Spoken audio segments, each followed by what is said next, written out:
नमस्कार साथियों, मैं राजकुमार पालीवाल एक बार फिर आपका स्वागत करता हूं आपके अपने YouTube चैनल पालीवाल सर पर। साथियों, मैंने आपसे वादा किया था कि अपन तृतीय श्रेणी जो भर्ती परीक्षा है उसके टॉपिक वाइज प्रश्नों का हल करेंगे। पीछे के 3 वीडियो में बना चुका हूं। आज मैं पूर्णतः टॉपिक वाइज जो है वो सीरीज शुरू करने जा रहा हूं।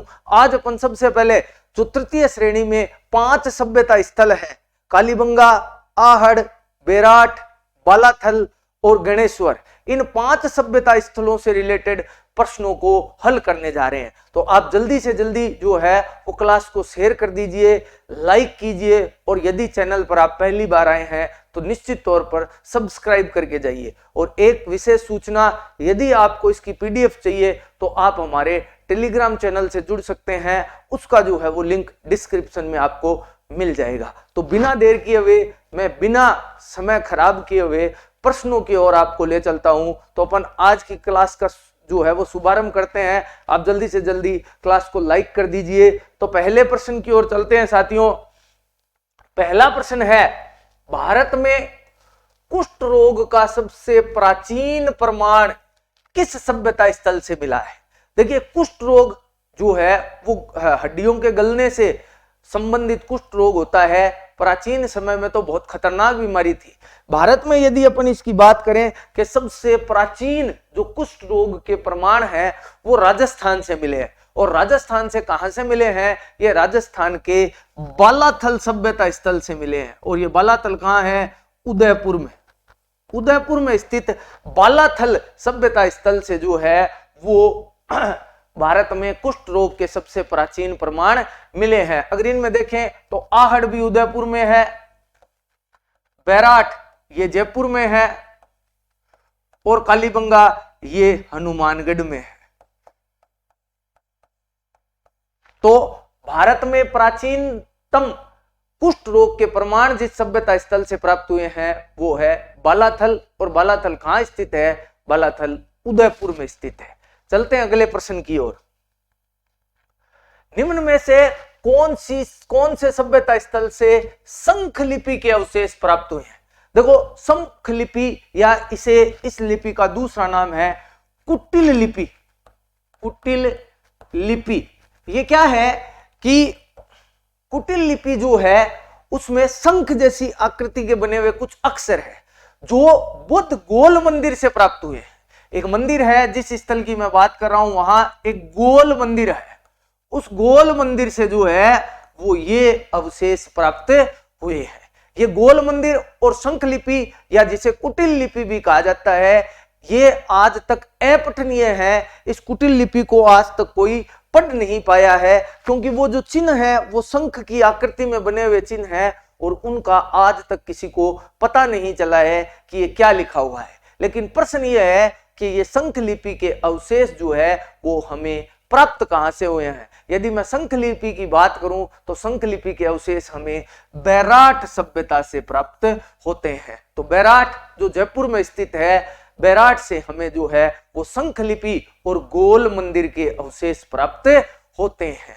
क्लियर है? अन्य स्थानों से भी बहुत सारी ऐसी चीजें मिली है जो बहुत महत्वपूर्ण है। जैसे मछली पकड़ने का कांटा गणेश्वर से मिला है। मछली पकड़ने का कांटा जो है वो गणेश्वर से मिला है। इसी प्रकार कालीबंगा से बहुत सारी ऐसी वस्तुएं प्राप्त हुई है जो भारत में अति महत्वपूर्ण मानी जाती है। कालीबंगा सिंधु सभ्यता का एक भाग है और हनुमानगढ़ जिले में स्थित है। ये कौन सी नदी के किनारे बसा हुआ था? ये घग्गर नदी के किनारे विकसित हुआ था। लेकिन जो प्रश्न पूछा था शंख लिपि का संबंध जो है वो बैराट सभ्यता से माना जाता है। आगे चलते हैं फटाफट।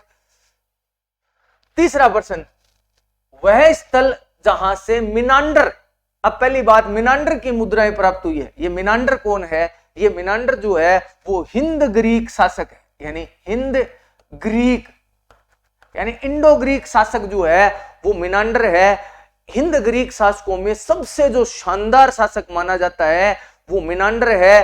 जिस सभ्यता स्थल की बात कर रहा हूं वहां से मिनांडर के 16 सिक्के 16 जो है वो सिक्के प्राप्त हुए हैं। तो ये कौन से सभ्यता स्थल से जो है वो मीनांडर के 16 सिक्के प्राप्त हुए हैं। ये कॉलेज लेक्चरर भर्ती 2014 में पूछा गया प्रश्न है कि कौन सा सभ्यता स्थल है जहां से मीनांडर की मुद्राएं प्राप्त हुई है। तो मीनांडर पहली बात कौन है, हिंद ग्रीक शासक है। इसके उस स्थल से कितने सिक्के प्राप्त हुए हैं, उस स्थल से इसके 16 सिक्के प्राप्त हुए हैं। अब मैं आपको बता देता हूं कि वो स्थल कौन सा है, वो स्थल है बैराट।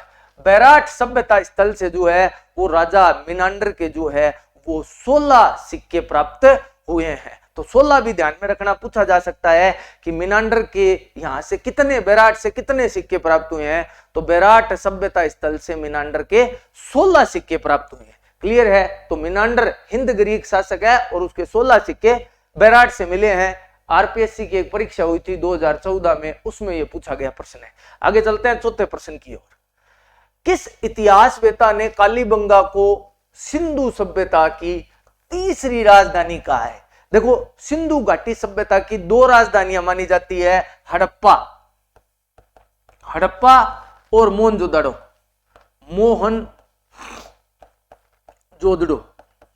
मोहनजोदड़ो और हड़प्पा के बाद यदि किसी जो है सभ्यता स्थल को सिंधु सभ्यता की राजधानी माना जाता है तो वो कालीबंगा को माना जाता है। कालीबंगा राजस्थान के हनुमानगढ़ में स्थित है। इसकी खोज अमलानंद घोष द्वारा की गई थी, परंतु इसे तीसरी राजधानी किसने कहा है। प्रश्न ये नहीं है कि किसने इसकी खोज की थी, प्रश्न ये है कि इसे सिंधु सभ्यता की तीसरी राजधानी किसे कहा है। तो इसे सिंधु सभ्यता की तीसरी राजधानी दशरथ शर्मा के द्वारा बताया गया। दशरथ शर्मा ने जो है वो सिंधु सभ्यता की तीसरी राजधानी बताया है कालीबंगा को। तो कालीबंगा सिंधु सभ्यता की तीसरी राजधानी है, ऐसा कहा है दशरथ शर्मा ने। और अन्य 2 राजधानियां कौन कौन सी मानी जाती है, हड़प्पा और मोहनजोदड़ो, दोनों ही वर्तमान में ये पाकिस्तान में है। दोनों ही पाकिस्तान में है, मोहनजोदड़ो भी और हड़प्पा भी। आगे चलते हैं, बात करते हैं 5वें प्रश्न की। निम्नलिखित में से कौन सा कथन सही है। गलत कथन नहीं छांटना इस बार, लगभग अपन प्रश्नों में गलत कथन छांटते हैं। आज के प्रश्न में हमें जो है वो सही कथन छांटना है। ठीक है। गणेश्वर एक उत्खनन स्थल नहीं है, जबकि यह कथन तो असत्य हो गया, क्योंकि गणेश्वर एक उत्खनन स्थल है और गणेश्वर जो है वो नीम का थाना सिक्कर में है और ये एक ताम्र पाषाणिक सांस्कृतिक स्थल है जिसे जो है वो सिक्कर में स्थित है। तो ये तो उत्खनन केंद्र है निश्चित तौर से, तो गलत हो गया। बैराट एक ग्राम्य संस्कृति केंद्र था, बिल्कुल असत्य कथन है। बैराट सभ्यता के बारे में कहा जाता है कि ये एक नगरीय सभ्यता थी, ये एक नगरीय क्षेत्र था बैराट, तो ये ग्राम्य संस्कृति केंद्र नहीं था। आहड़ जो था वो ग्राम्य संस्कृति केंद्र था। अगला, कालीबंगा लोहा युगीन संस्कृति का एक उदाहरण है, बिल्कुल असत्य कथन है। जो कालीबंगा है वो ताम्र जो है वो कांस्य युगीन संस्कृति के अंतर्गत आता है, क्योंकि आपको पता होगा कि सिंधु सभ्यता में लोहे से वो परिचित ही नहीं थे। सिंधु सभ्यता के लोग लोहे को तो जानते ही नहीं थे, लोहे से उनका कोई लेना देना नहीं था, तो लोहे को वो नहीं जानते थे। तो उपरोक्त 3 कथन सत्य असत्य है, तो निश्चित तौर से तीसरा कथन देखते हैं, चौथा कथन देखते हैं। आहड़ वासियों का मुख्य व्यवसाय तांबा गलाना था, यह कथन सत्य है। जो आहड़ के लोग थे उनका मूल व्यवसाय जो था वो तांबा गलाना था और आसपास के क्षेत्रों को ये ताम्र वस्तुओं का निर्यात भी किया करते थे। आहड़ को जो है वो तांबा के उपयोग के कारण इसे ताम्रवती नगरी भी कहा जाता था। ताम्रवती नगरी, ताम्रवती नगरी कौन सा था, ताम्रवती नगरी आहड़ था। आहड़ को जो है वो ताम्रवती नगरी कहा जाता था। ये आहड़ जो है वो सबसे महत्वपूर्ण सभ्यता स्थल है इस उदयपुर का, और यह जो है वो आसपास के सभ्यता स्थलों को तांबा निर्यात किया करता था और तांबा गलाकर और तांबे की वस्तुओं का निर्यात इसके द्वारा किया जाता था, इसलिए जो है वो आहड़ को ताम्रवती नगरी भी कहा जाता था। तो ये प्रश्न भी जो है वो कॉलेज लेक्चरर भर्ती में पूछा गया प्रश्न है, बहुत ही बढ़िया प्रश्न है। इसका उत्तर अंतिम वाला सही है। आगे चलते हैं 6ठे प्रश्न की ओर। बालाथल सभ्यता का उत्खनन किसके निर्देशन में किया गया। देखिए, बालाथल मैं आपको बता चुका हूं कि बालाथल कौन से जिले में है, उदयपुर में है।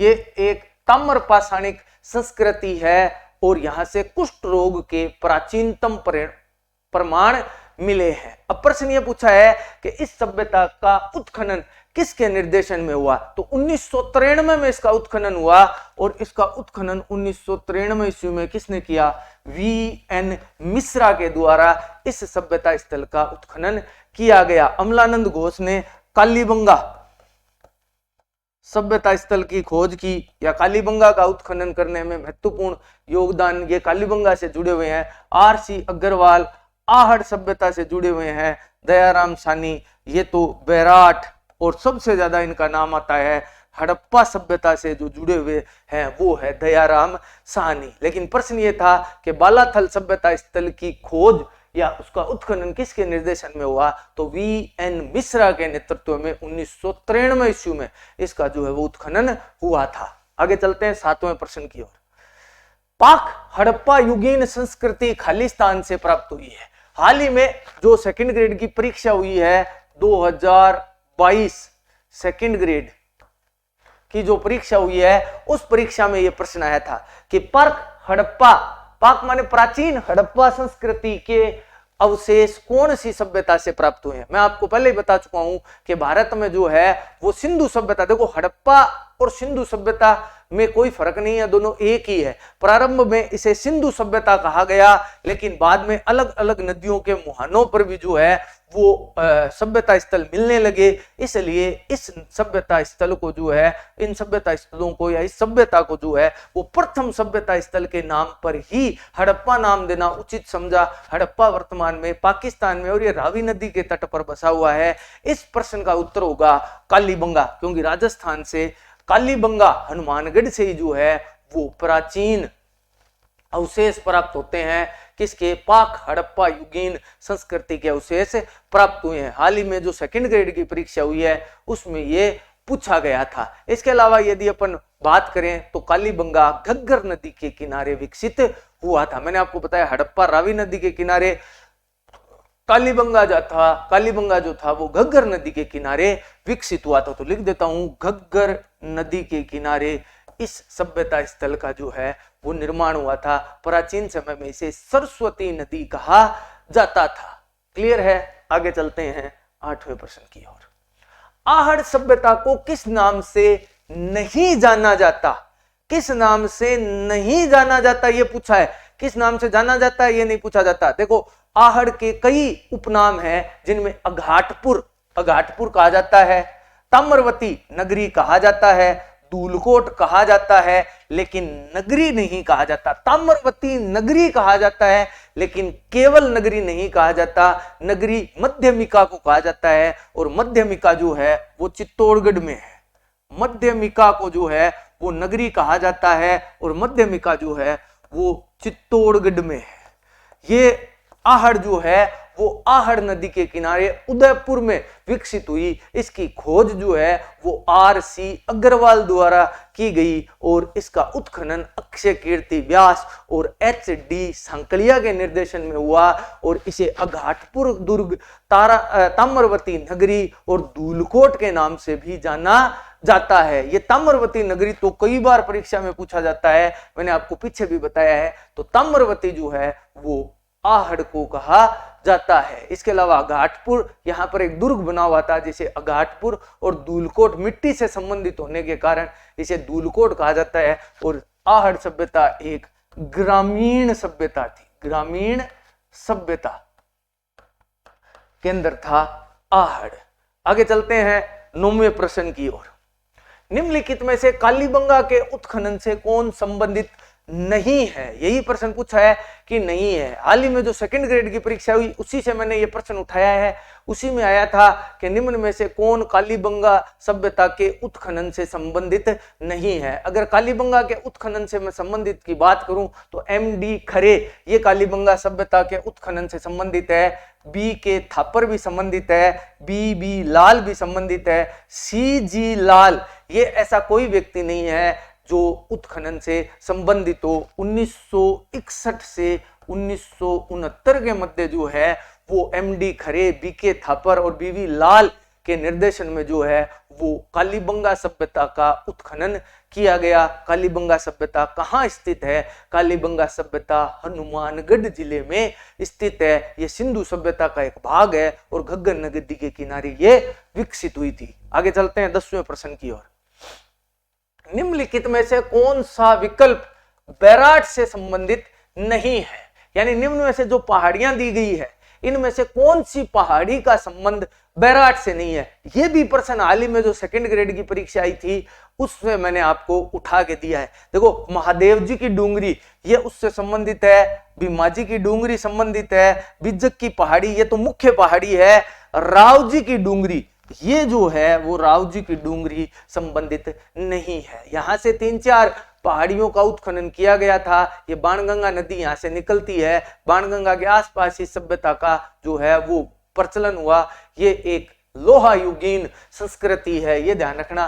बैराट जो है वो एक लोहा युगीन संस्कृति है, लोहा युगीन संस्कृति के अंदर है। यहां से जो है वो बहुत सारे अवशेष मिले हैं जिनमें मैंने गोल मंदिर, शंख लिपि के बारे में आपको बताया।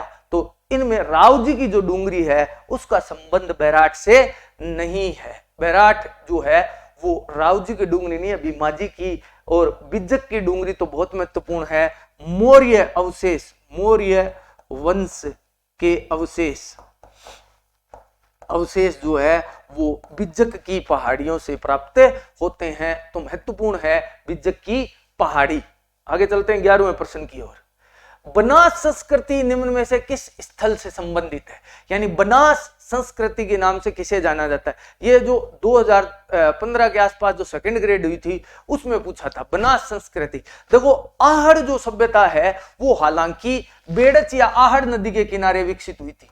आहड़ या बेड़च, जिसे बेड़च या आयड़ नदी के किनारे ये सभ्यता, मैं थोड़ा सा इसको आयड़ कर देता हूं,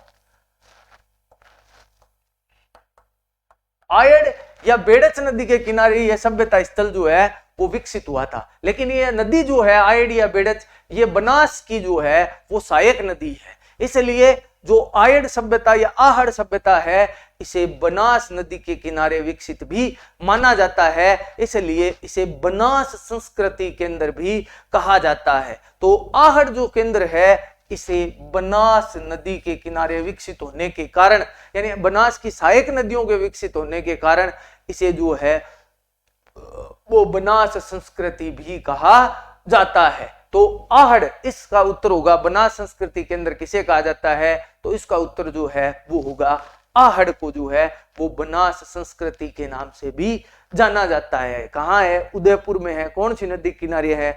आयड़ नदी के किनारे है। यहाँ जो है वो संयुक्त परिवार प्रथा के अवशेष भी मिले हैं। आयड़ याद आ गया तो बता देता हूं, आहड़ से एक घर में 6 चूल्हे मिले हैं, एक घर में 6 चूल्हे मिले हैं। तो इसके आधार पर यह अनुमान लगाया जाता है कि यहाँ पर संयुक्त परिवार प्रथा रही होगी, संयुक्त परिवार प्रथा रही होगी, क्योंकि 6 चूल्हे मिले हैं, इसका मतलब बहुत सारे लोग एक परिवार में रहते होंगे, इसलिए इसे संयुक्त जो है वो परिवार प्रथा वाली जो है वो सभ्यता भी कहा जाता है। आगे चलते हैं। बालाथल सभ्यता स्थल से उत्खनन में कितने कमरों का एक विशाल भवन मिला है? देखो, यहां से एक बहुत बालाथल उदयपुर में है, यहां से एक बहुत ही विशालतम अवशेष मिलता है। उससे कितने कमरे मिले हैं? उसमें लगभग 11 कमरों के अवशेष मिले हैं। देखिए, बालाथल संस्कृति या सभ्यता हाल ही में हमारे सिलेबस में जोड़ी गई है, ना सेकंड ग्रेड में थी ना पहले थर्ड ग्रेड में थी, इसे अभी जो थर्ड ग्रेड परीक्षा होगी उसमें शामिल किया गया है। तो बालाथल से जुड़े हुए प्रश्न सारे ही हमारे लिए महत्वपूर्ण है और इसके बारे में जानकारी भी बहुत कम उपलब्ध है, इसलिए जो भी प्रश्न हमें मिले उनको निश्चित तौर से महत्वपूर्ण तरीके से याद कर लें, क्योंकि ये परीक्षा में आने के चांसेज ज्यादा है। तो बालाथल सभ्यता स्थल से उत्खनन में एक मकान मिला है जिसमें 11 कमरे बने हुए हैं, 11 कमरों वाला विशाल भवन मिला है। तो काफी बड़ा भवन जो है वो बालाथल से प्राप्त हुआ है जिसमें 11 कमरे हैं।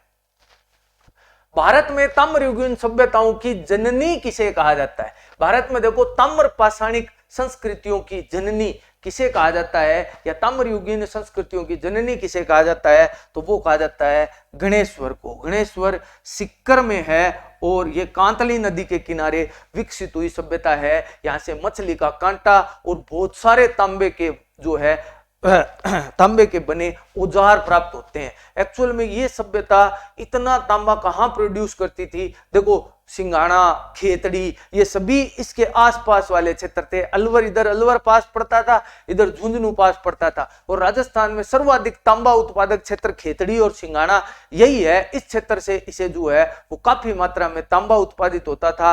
और ये लगभग सभी सभ्यता स्थलों को, अपने आसपास के सभ्यता स्थलों को तांबा भेजा करती थी, इसीलिए इसे ताम्र पाषाणिक संस्कृतियों की जननी कहा जाता है। लेकिन एक बात ध्यान रखिए, ताम्रवती नगरी आहड़ को कहा जाता है, कहीं कंफ्यूज होने की आवश्यकता नहीं है। ताम्रवती नगरी आहड़ है और समस्त ताम्र पाषाणिक संस्कृतियों की जननी गणेश्वर है। देखो ताम्रवती नगरी, ताम्रवती नगरी ये आहड़ है, लेकिन समस्त ताम्र पाषाणिक संस्कृतियों की जननी ये गणेश्वर है। गणेश्वर में लिख देता हूं मैं, समस्त ताम्र पाषाणिक संस्कृतियों की जननी अगर कोई है तो वो है गणेश्वर। और यहां बात चल रही है अपनी ताम्र पाषाणिक संस्कृतियों की जननी की, तो इसका उत्तर गणेश्वर होगा। क्लियर है? आगे चलते हैं 14वें प्रश्न की ओर। भाब्रू पहाड़ी, भाब्रू पहाड़ी ये बैराठ में है, से सम्राट अशोक का अभिलेख यानी भाब्रू अभिलेख किस अंग्रेज अधिकारी ने खोजा? देखो भाब्रू अभिलेख ये अशोक का जो है वो एक छोट अभिलेख है, लघु शिलालेख है इसका। ये जो है वो कैप्टन बर्ट द्वारा खोजा गया। कैप्टन बर्ट ने इसे खोजा। कहां से खोजा? बैराठ से खोजा। मैंने आपको भी बताया था कि बिज्जक की पहाड़ियां जो है वो बिज्जक की जो पहाड़ियां है उन पहाड़ियों का संबंध जो है वो मौर्य युगीन सभ्यता से है। यहीं से बैराठ को, कैप्टन बर्ट को जो है वो भाब्रू अभिलेख मिला है। इस भाब्रू अभिलेख की सबसे महत्वपूर्ण बात यह है कि आपको पता होगा कि अशोक ने 261 ईसा पूर्व कलिंग युद्ध लड़ा था। उस कलिंग युद्ध के बाद ऐसा कहा जाता है कि अशोक ने बौद्ध धर्म ग्रहण कर लिया था, लेकिन इसका सबूत कहीं नहीं मिलता। इस भाब्रू अभिलेख में लिखा हुआ है कि अशोक बुद्धम शरणम गच्छामि, यानी अशोक या देवान प्रिय शासक जो है वो बुद्ध की शरण में जा रहा है। तो केवल एकमात्र अभिलेख जिससे हमें पता चलता है कि अशोक ने बौद्ध धर्म अपना लिया था वो है भाब्रू शिलालेख। तो भाब्रू लेख से पता चलता है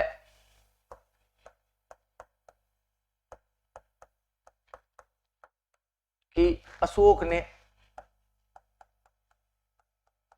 बौद्ध धर्म अपना लिया था।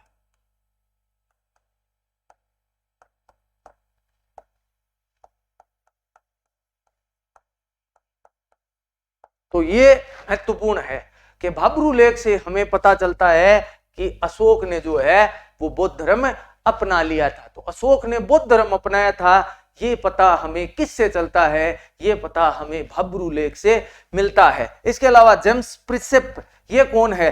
अशोक के अभिलेखों को पढ़ने वाला पहला व्यक्ति। अशोक के अभिलेखों को पढ़ने वाला पहला व्यक्ति ये जो है वो जेम्स प्रिसेप। और कर्नल जेम्स टोड के बारे में तो आपने पढ़ा ही होगा। इन्होंने राजपूतों को सीथियन कहा है और इन्हें राजस्थान के इतिहास का पितामह कहा जाता है। कनिंगम का अपन ने पिछली क्लास में पढ़ाई था कि इन्हें ब्रोच गुज्जर अभिलेख के आधार पर राजपूतों को यूची यानी कुषाण जाति से संबंधित बताया है। तो आगे चलते हैं 15वें प्रश्न की ओर। बनासियन बुल्स का संबंध किस सभ्यता स्थल से? देखो पहली बात तो बनास नदी का संबंध कौन सी सभ्यता स्थल से है? आहड़ से है। तो बनासियन बुल्स का संबंध भी आहड़ से है। अब ये बनासियन बुल्स है क्या? देखो मिट्टी के छोटे छोटे मिट्टी के जो है वो बैल बनाए जाते थे, मिट्टी के बैलों की मूर्ति बनाई जाती थी। तो मिट्टी के बैलों की मूर्ति,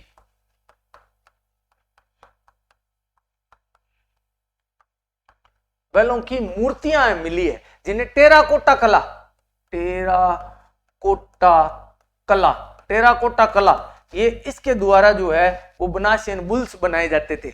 ये आहड़ से संबंधित है, ये यहां से बहुतायत मात्रा में मिले हैं। मिट्टी के बने बैल की जो है वो काफी मात्रा में यहां से मिट्टी के बने बैल प्राप्त होते हैं। तो यहां से कहां से, आहड़ सभ्यता स्थल से बनासियन बुल्स संबंधित है। काफी महत्वपूर्ण प्रश्न है और परीक्षा में पूछा जाने वाला यह प्रश्न है कि बनासियन बुल्स का संबंध कौन से सभ्यता स्थल से है, आहड़ सभ्यता स्थल से जो है वो इस प्रकार के जो है अवशेष प्राप्त होते हैं। आगे चलते हैं 16वें प्रश्न की ओर। गणेश्वर सभ्यता कौन सी नदी के किनारे विकसित हुई? गणेश्वर सभ्यता कौन सी नदी के किनारे विकसित हुई? यदि मैं गणेश्वर सभ्यता की बात करूं तो गणेश्वर सभ्यता घग्गर नदी, सॉरी, गणेश्वर सभ्यता जो है वो कांतली नदी के किनारे विकसित हुई। गणेश्वर जो सभ्यता है वो कांतली नदी के किनारे विकसित हुई। इस घग्गर नदी के किनारे कालीबंगा, कालीबंगा सभ्यता जो है वो घग्गर नदी के किनारे विकसित हुई। जबकि यह माना जाता है कि आहड़ जो सभ्यता है वो इस बनास नदी के किनारे विकसित हुई थी। एक्चुअल में जो नदी थी आहड़ की वो आयड़ या बेड़च नदी थी, लेकिन वो इसकी सहायक नदी होने के कारण इसे जो है वो बनास की सहायक नदी होने के कारण आहड़ को बनास के निकट भी माना जाता है। इसके अलावा बात करें तो खारी, ये बंगाल की खाड़ी की ओर जाने वाली अपुआ तंत्र का भाग है। बंगाल की खाड़ी, अपुआ तंत्र का भाग। देखो ये नदी, नाम इसका खारी है नदी मीठे पानी की और जाती है बंगाल की खाड़ी में। कई बार यह प्रश्न पूछा गया कि निम्न में से कौन सी नदी बंगाल के अपुआ तंत्र का भाग है, और उसमें लूणीर, जोजरीर, गुहियार, खारीर ऐसा नाम दे देते हैं और अपन खारी समझते हैं कि ये तो खारी तो जो है वो खारी नदी है तो ये अरब सागर की ओर जाती होगी। नहीं, खारी नाम है इसका, ये मीठे पानी की नदी है और ये बनास की सहायक नदी है और ये जो है वो बंगाल की खाड़ी के अपुआ तंत्र का एक भाग है। जबकि कांतली और घग्गर जो नदी है ये दोनों ही अंतः प्रवाही नदी है। कांतली नदी तो केवल 2 ही जिलों में बहती है, इसकी लंबाई 100 किलोमीटर है और ये सिक्कर व झुंझुनू जिलों में बहती है। कांतली नदी सिक्कर व झुंझुनू और ये चूरू के पास आकर रुक जाती है। चूरू में इस नदी के, चूरू के समीप आकर ये नदी रुक जाती है और हमारा जिला चूरू बिना कोई नदी के रह जाता है। तो चूरू और बीकानेर 2 ऐसे जिले हैं जहां पर कोई नदी नहीं है। जबकि कांतली नदी की लंबाई 100 किलोमीटर है, ये सिक्कर के खंडेला की पहाड़ियों से निकलती है। ठीक है, तो ये है कांतली नदी और इसके किनारे विकसित हुई गणेश्वर सभ्यता। आगे चलते हैं 17वें प्रश्न की ओर। निम्नलिखित में से राजस्थान का कौन सा प्रागैतिहासिक स्थल ताम्रपाषाणिक काल से संबंधित है? देखो निम्न में से राजस्थान का कौन सा, देखो राजस्थान में प्रागैतिहासिक का मतलब क्या होता है? मतलब निश्चित तौर से जिसका इतिहास में ज्ञान हो उसे प्रागैतिहासिक काल कहते हैं। और प्रागैतिहासिक काल से संबंधित निम्न में कौन सी ताम्रपाषाणिक संस्कृति है? तो देखो इसमें दो दे दिए, गणेश्वर भी है और बालाथल भी है। तो इसका उत्तर तो ये प्रश्न ही गलत हो गया, दोनों ही है। गणेश्वर भी ताम्रपाषाणिक है और जो है वो बालाथल भी ताम्रपाषाणिक सभ्यता स्थल है। तो थोड़ा सा ये गड़बड़ हो गया, इसकी जगह बैराट होना चाहिए था। अपन इसकी जगह जो है वो बैराट कर देते हैं। इसको मिटा के अगर इसको अपन काट के बैराट कर दें, यहाँ यदि बैराट ऑप्शन होता तो ये बालाथल अपना सही हो जाता। यहां मैं गणेश्वर लिख देता हूं।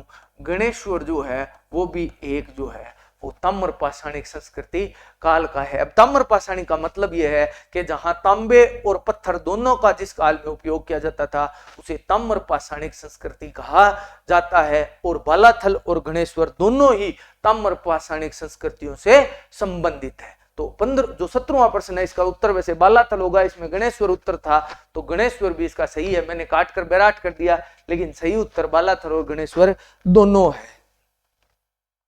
18वें प्रश्न में चलते हैं। महाभारत काल के अवशेष कहां से मिले हैं? देखो महाभारत काल के अवशेष जिस सभ्यता स्थल से मिले हैं वो है बैराठ। बैराठ या विराटनगर, आपको ध्यान होगा कि इसी विराटनगर में पांडवों ने अपना अज्ञातवास काटा था।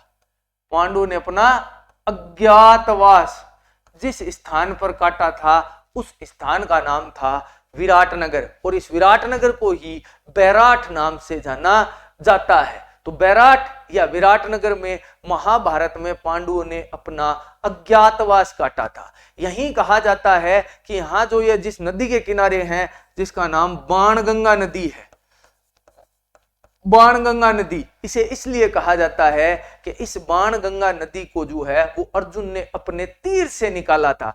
जब घायल हुए भीष्म पितामह को अपनी माता गंगा से मिलना था तो अर्जुन ने जो है वो तीर मारकर इस नदी को निकाला था। इसे बाणगंगा या इसी नदी का दूसरा नाम है अर्जुन की गंगा कहा जाता है। अर्जुन की गंगा जो है वो बाणगंगा नदी को कहा जाता है, और इसी नदी के किनारे बैराठ सभ्यता थी और महाभारत काल के यहाँ अवशेष प्राप्त हुए हैं। बाद में कहा जाता है कि इसी के पास स्थित सिक्कर में स्थित लोहा, जिसे अपन लोहागर जी कहते हैं, एक्चुअल में वो लोहागर्ल है, जहां ले जाकर जो है वो पांडवों ने अपने हथियारों को जो है वो नष्ट कर दिया था। तो ये जो एरिया है, जो बैराठ का जो एरिया है, वो जो है वो महाभारत काल से संबंधित है। यही कई अवशेष महाभारत काल के हमें प्राप्त होते हैं, और महाभारत जो है वो महर्षि वेदव्यास द्वारा बोली गई थी और उसे भगवान श्री गणेश ने अपने दांत से जो है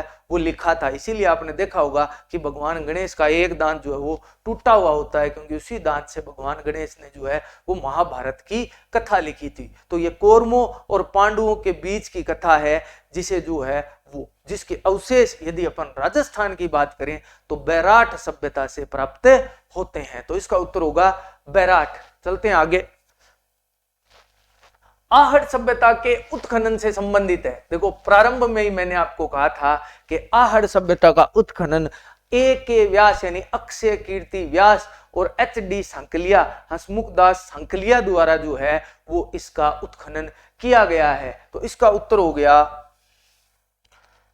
अक्षय कीर्ति व्यास और H.D. सांकलिया ने जो है वो आहड़ सभ्यता का उत्खनन किया। अब देखो उत्खनन का मतलब होता है खोदना। अब खोदते ऐसे फावड़ा लेके नहीं खोदते हैं या कोई जेसीबी से खुदाई नहीं करते हैं। ये धीरे धीरे मिट्टी को छोटे छोटे टुकड़ों से हटाते रहते हैं, और हटा कर बाद में जो है वो उस सभ्यता स्थल की पुरानी चीजों को निकालते हैं। क्योंकि फावड़ा अगर मारेंगे या कस्सी की मारेंगे तो वो मामला दोनों एक दूसरे में मिल जाएंगे। इसलिए जो है वो उत्खनन का मतलब हो गया धीरे धीरे, बहुत ज्यादा टाइम लगता है। और आहड़ सभ्यता का उत्खनन किया था अक्षय कीर्ति व्यास और H.D. सांकलिया के द्वारा जो है वो इसका उत्खनन किया गया था। 25-20वें प्रश्न की ओर चलते हैं। राजस्थान में बौद्ध संस्कृति के अवशेष कहां से मिले हैं या किस सभ्यता से मिले हैं? देखो राजस्थान में बौद्ध सभ्यता के जो अवशेष है वो जिस सभ्यता स्थल से मिले हैं वो है बैराठ। मैंने अभी आपको शुरुआत में बताया था गोल मंदिर और शंख लिपि के बारे में बताया था। ये गोल मंदिर और शंख लिपि जो है उसका अवशेष ये माना जाता है कि ये बौद्ध धर्म से संबंधित है। तो राजस्थान में बौद्ध परंपरा के अवशेष जो मिले हैं वो जिस सभ्यता स्थल से मिले हैं वो है बैराठ। बैराठ से जो है वो बौद्ध सभ्यता के अवशेष हमें प्राप्त होते हैं। इसके अलावा ऐसा मानना जाता है, ये कन्फर्म नहीं है, ऐसा मानना जाता है कि हेन स्वांग भी इस स्थान को घूमने आएगा। अब आप कहेंगे कि हेन स्वांग तो भीनमाल जालोर आया था। भीनमाल जालोर तो हेन स्वांग कन्फर्म आया था, लेकिन कई विद्वान ये मानते हैं कि जो जिन स्थानों में वो वर्णन करता है उनमें बैराठ भी है और हेन स्वांग यहाँ आया था। और हेन स्वांग ने कहा था कि यहाँ एक जो है वो शानदार बौद्ध संस्कृति थी। तो अशोक का जब यहाँ से संबंध है तो निश्चित तौर से मौर्य काल का संबंध यदि यहाँ से है, अशोक का यदि संबंध यहाँ से है, तो बौद्ध धर्म से संबंधित यहाँ से कई अवशेष प्राप्त हुए हैं। और ऐसा विश्वास किया जाता है कि चीनी यात्री हवेन स्वांग भी यहाँ जो है वो भ्रमण करने के लिए आया था और उसने कहा था कि यहाँ कई मठ जो है वो बौद्ध धर्म से संबंधित है। लेकिन ये कन्फर्म नहीं है, इसका हमें कोई अवशेष प्राप्त नहीं होता, लेकिन कई विद्वान ऐसा विश्वास करते हैं। चलते हैं 21वें प्रश्न की ओर। विश्व में सर्वप्रथम भूकंप के साक्ष्य कौन से सभ्यता स्थल से प्राप्त हुए? देखिए, भूकंप के यदि साक्ष्यों की बात करें तो राजस्थान से ये भूकंप के साक्ष्य प्राप्त होते हैं, और ये प्राप्त होते हैं कालीबंगा से। विश्व के प्राचीनतम भूकंप के अवशेष जो है वो कालीबंगा से प्राप्त हुए हैं। इसके अलावा मस्तिष्क की शल्य चिकित्सा यानी खोपड़ी मिली है एक कालीबंगा से, जिसके पारंपर एक बेज निकाला हुआ है, और वो जो छेद है, जो खोपड़ी में छेद निकाला हुआ है, वो ठीक हो गया था। यानी वो छेद जब निकाला था तो बंदा जीवित था, क्योंकि मरने के बाद किसी प्रकार से खोपड़ी में वो छेद ठीक होने का कोई मतलब ही नहीं है। तो शल्य चिकित्सा के प्रमाण भी यहाँ से मिलते हैं। इसके अलावा विश्व के प्राचीनतम जुते हुए खेतों के अवशेष भी जो है वो कालीबंगा से मिलते हैं। तो कालीबंगा बहुत ही महत्वपूर्ण है। प्राचीनतम जुते हुए खेतों के अवशेष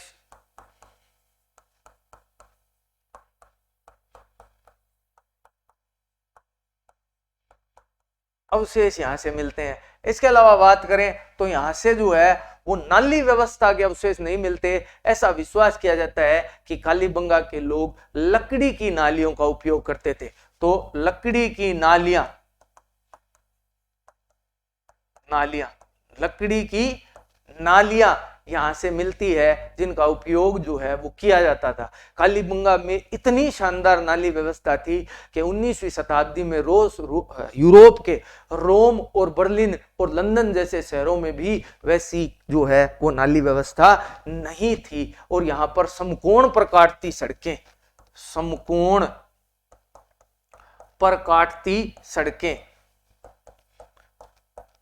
जो है वो कालीबंगा सभ्यता की विशेषताएं थी। कालीबंगा सभ्यता से जो सड़कें मिली है वो समकोण पर काटती थी, यूं सड़कें बनी हुई थी कालीबंगा की। आज भी भारत में केवल जयपुर एक ऐसा शहर है जो कालीबंगा की तर्ज पर बसा हुआ है, उस पर समकोण पर काटती हुई सड़कें मिली है। इसके अलावा यदि अपन बात करें कालीबंगा से तो यहां से ईंटें प्राप्त हुई है। ईंटें और ईंटों का अनुपात, ईंटों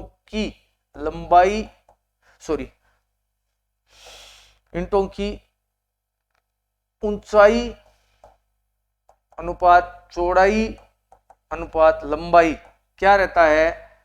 1:2:4 है। यानी ऊंचाई 1, चौड़ाई 2 और लंबाई 4 अनुपात में यहां पाई जाती है। यहां पक्की ईंटें प्राप्त होती है। तो कालीबंगा एक महत्वपूर्ण सभ्यता स्थल है, जहां से ये कुछ बातें मैंने आपको बता दी। आगे चलते हैं। यज्ञ करने के लिए सिंधु सभ्यता स्थल से हवन कुंड प्राप्त हुए। यह रीट में पूछा गया प्रश्न था कि हवन कुंड कहां से प्राप्त हुए सिंधु सभ्यता में। देखो, मैं आपको पहली बात बता दूं कि जो सिंधु सभ्यता के लोग थे वो यज्ञ नहीं करते थे। यज्ञ करना जो है वो आर्यों का काम था। आर्य जो है वो यज्ञ करना जानते थे, जबकि सिंधु सभ्यता के लोग यज्ञ नहीं करते थे। उसके बाद में भी सिंधु सभ्यता के 2 स्थल ऐसे हैं जहां से जो है वो यज्ञ करने के लिए हवन कुंड प्राप्त हुए हैं। एक तो अपने राजस्थान में है, ये राजस्थान में है, वो तो हो गया कालीबंगा, और दूसरा है लोथल। लोथल जो स्थित है वो है गुजरात में। लोथल गुजरात में स्थित है, और गुजरात से जो है वो कालीबंगा और गुजरात लोथल से जो है वो यज्ञ करने के लिए हवन कुंड प्राप्त हुए। हालांकि जब प्रश्न रीट में आया था तो उन्होंने दोनों ऑप्शन दे रखे थे, लोथल और कालीबंगा, तो दोनों ही सही होते। बाद में इस प्रश्न को डिलीट करना पड़ा। ये धोलावीरा भी गुजरात में है, ये पाकिस्तान में है, और ये भी जो है वो पाकिस्तान में है। तो ये यज्ञ करने की बात है। तो जो सिंधु सभ्यता के लोग थे वो यज्ञ करना नहीं जानते थे, लेकिन यहां से जो है वो यज्ञ करने के अवशेष प्राप्त होते हैं। लाल व काले मृद भांड किस सभ्यता स्थल से प्राप्त हुए? यदि लाल व काले मृद भांडों की बात करें तो लाल व काले मृद भांड जो है वो आहड़ सभ्यता से प्राप्त होते हैं। ये लाल और काले क्या है? देखो, मृद भांड जो है वो उल्टी तपाई विधि से तपाए जाते थे। तो तपने के कारण क्या होता था कि ये पूरा तपने के कारण तो लाल हो जाते थे, और ऊपर धुआं लगने के कारण ये काले हो जाते थे। इसलिए इन भांडों को जो है मृद भांडों को लाल व काले मृद भांड कहा जाता है। समझ गए ना आप मेरी बात के लाल व काले कैसे थे कि तपने के कारण अंदर से पूरा तपता था मिट्टी तो लाल हो जाती थी एकदम, और ऊपर से धुएं के कारण ये काले हो जाते थे। तो लाल व काले मृद भांड जहां की विशेषता है वो है आहड़ सभ्यता। आहड़ सभ्यता से जो मृद भांड मिले हैं वो लाल और काले मृद भांड है, ये ध्यान रखना। आहड़ सभ्यता स्थल से प्राप्त अनाज रखने के मृद भांड को क्या कहा जाता था? अनाज जिन मृद भांडों में रखा जाता था, बड़े बड़े जो होते थे अनाज रखने के मृद भांड कहलाते थे, उन्हें गोरे कहा जाता था। क्या कहा जाता था? गोरे या कोठे कहा जाता था। गोरे या कोठे जो है वो उन बड़े बड़े मृद भांडों को गोरे या कोठे कहा जाता था। गोरे या कोठे दोनों एक ही नाम है। आहड़ सभ्यता से मिले जो है वो अनाज रखने के मृद भांडों को गोरे या कोठे कहा जाता था। तो आज का अंतिम प्रश्न चलते हैं 25वें प्रश्न की ओर। एक साथ दो फसलें बोने के प्राचीनतम अवशेष कहां से प्राप्त हुए? देखो अभी मैंने आपको बताया कि विश्व में प्राचीनतम खेत बोने के अवशेष कालीबंगा से प्राप्त हुए हैं, तो ये भी कालीबंगा से प्राप्त हुए हैं। विश्व के प्राचीनतम दो फसलें बोने के अवशेष जो है वो कालीबंगा से प्राप्त हुए हैं। कालीबंगा से एक साथ दो फसलें बोने के, पहले वो यूं बो लेते थे फसलों को, उसके बाद में उस पर यूं जो है वो फसल बोई जाती थी। इसे एक साथ दो फसलें बोने के अवशेष प्राप्त होते हैं। तो एक साथ दो फसलें बोने के अवशेष कहां से प्राप्त हुए हैं? कालीबंगा से हुई है। क्लियर है? आगे चलते हैं। हाँ, आज के लिए इतना ही। आज के वीडियो में अपने 25 प्रश्न लिए थे, ये 5 सभ्यता स्थलों से संबंधित थे। आपको वीडियो कैसा लगा कमेंट करके जरूर बताएं। साथ ही चैनल पर यदि नए आए हैं तो चैनल को सब्सक्राइब करें, वीडियो को लाइक जरूर करें। आपको करंट नहीं लगेगा, ज्यादा से ज्यादा जो है वो वीडियो को शेयर करें। और साथ ही यदि आपको पीडीएफ चाहिए तो आप टेलीग्राम चैनल से ज्वाइन हो जाइए, आपको वहां जो है वो इसकी पीडीएफ मिल जाएगी। आज के वीडियो में इतना ही। धन्यवाद।